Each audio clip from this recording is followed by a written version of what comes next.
Good afternoon, everybody. This is Jill Murphy. I am the Members and Post-Op Senior Manager, and I'm here with our Operations Manager and Database Extraordinaire, Natasha Rochler, who is going to do our walkthrough this afternoon on the CAMP application. So we're going to start from the member login screen, which you should all see on your page right now, and I'm going to let Natasha tell you how it all works. Hello, everybody. I just want to let you know that because of the number of folks on the call, we've muted everybody. So if you have any questions, please feel free to just use the chat function. So what we're starting with is, what I'm going to do is run through how you access the CAMP portal so that you can evaluate any applications that came through to your post. And what I'm going to do is walk through it, and then at the end, take any questions that folks might have. So this is obviously the login screen for our website at www.same.org. So what you would do when you come to our website is you would go to the member login screen and then log in with your SAME membership. If you don't know your email or your username or your ID number, you can always send us a note at member@same.org and we'll be happy to help you with the login. So once you've logged in, you're going to see your name. You're also going to see this member account link. So if you click on the member account link, your dashboard will come up. My dashboard is significantly larger than probably everyone else's because I have a lot of things on here that are in development, but you are going to see the basic functions as a member. So if you scroll down, there's a section down here called Camp, and you're not going to see 5 camp lists. You're just going to see the one that you're the post point of contact for. So if you, when you log in, you should just see one. So I'm going to use San Francisco as a test case because I know that they've received several applications. And at the moment, I have access to their applications. But so when you get to this point, you click on your link, and this is what comes up. So obviously, this is pretty self-explanatory. It is divided by camp. So we've got the Army, the Air Force Academy, the Air Force Base, the Marine Corps, and the Navy camps.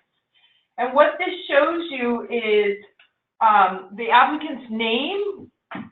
The camp priority tells you at what, like this guy wanted Air Force Academy second,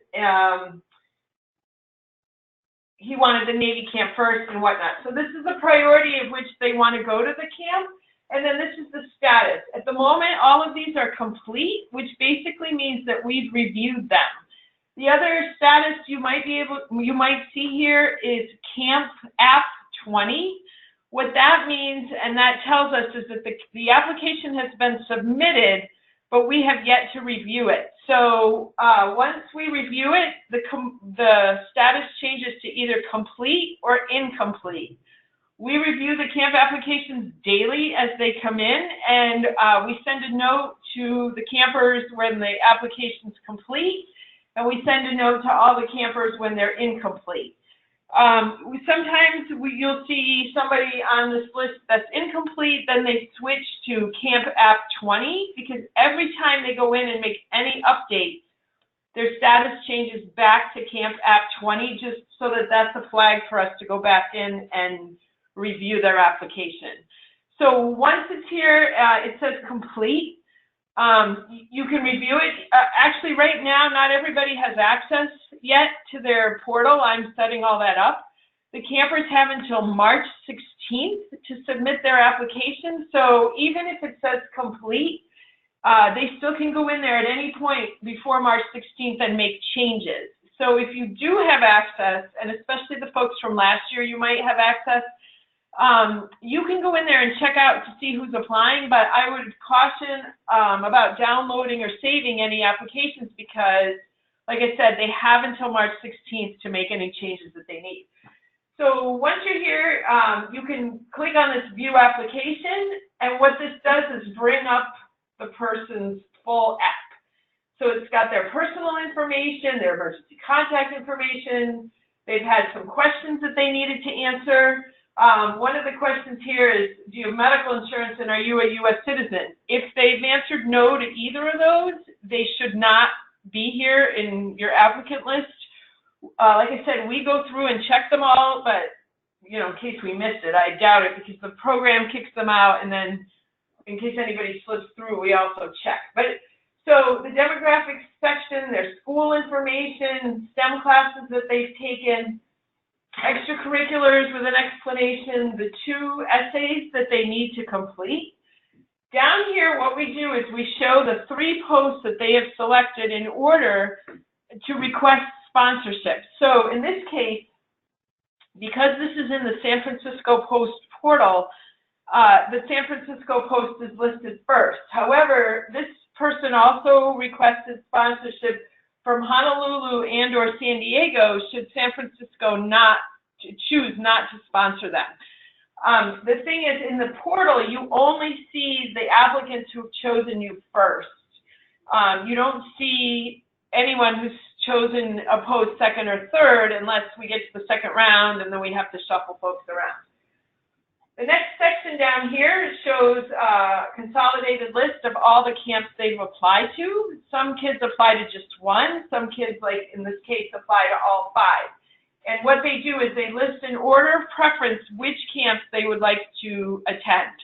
We have asked them to not select a camp if they cannot attend because of scheduling issues, but we can't always control that. So anyhow, this person selected all 5 camps. And then down here, if you are applying to the U.S. Air Force Academy camp at the Air Force Academy and you are a rising senior, so you are finishing your junior year this year, you're going to be in the summer before your senior year, you have to be going to either the service academies or you have to be applying to ROTC. And if they are rising seniors and they get accepted to the Air Force Academy camp, we will go back to them and say, you need to provide us proof that you have applied to either or ROTC or one of the service academies. And so for anyone that has chosen the U.S. Air Force Academy camp, we make them consciously select something that either says ROTC, Service Academy, both, or in this case, I am not a rising senior. And this guy is obviously a sophomore. He's finishing his freshman year. So anyhow, this gives you the whole application. There's no other documents that they need to complete until after they're selected. And what happens is if you decide you want a copy of this, you can click print this page and send it to a printer. You can always click print this page and print to file and save it as a PDF if you want a PDF document. If you have a lot of applicants and you would like an Excel spreadsheet of all your applicants, I would be more than happy to send that. People mostly get 3 to 5 applicants. So basically that's pretty much it in terms of the evaluation and the applications. What happens is, and we have a timeline here, so the applications opened, they will be closed on March 16th from the campers. We will then let everybody know. We'll send out an email saying, okay, we've gone through them all. The folks that are in the system that are complete are legit. And so we will notify everyone that they can go ahead and start evaluating the applications. So the evaluation period is basically the second half of March. And at the end of March, on the 30th, we ask that every post let Erin Ingersoll know who they're going to sponsor, who is like secondary, what camps they want to sponsor to, how much the sponsorship is. So you can do that before March 30th if you're done, or you can wait until March 30th. But we ask that by March 30th, Erin Ingersoll, who's the camp registrar, knows who has been selected. You can always send emails to Eddie and myself as well, and we will forward it to Erin. And then from there, we put the list together, she sends them to the camp directors, they make their choices. And then in some cases, we have to go back and kind of shuffle folks around because we have everybody wants to go to the Air Force Academy camp. Some of the other camps are not as popular. I think that's about it. If you have any questions at all, especially technical questions, feel free to email me at any time. My email is nroch@same.org. And Eddie, of course, is always available to help with camps. So if there's any questions, you can put them into the chat box. If you've got something specific relative to your post, I really suggest you reach out to Natasha if it's technical, or Eddie, and they can both help you with all of this information and dates and how to access stuff. We have a lot of great interest in our camps, and this is a really complex problem that we have solved with, hopefully, this new system that Natasha has built. So let's see, we do have a question. Sure. Yeah, we can email the schedule. Absolutely. Yeah, the schedule is on the screen right now. Yep. We have a question relative to scholarships. Yeah, so they definitely apply on our system. Everybody who wants to go to any of these camps needs to apply through this process.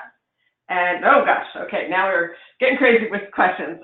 Yeah, so everybody needs to apply, who wants to go to an SAME camp, needs to apply through this process. And then once the camp applications are sent out to you and you review them, you can determine what kind of scholarship that you are going to offer. We know some posts that will cover at least half of the camp registration fee, which is, has that changed this year? That's still $600. Yeah.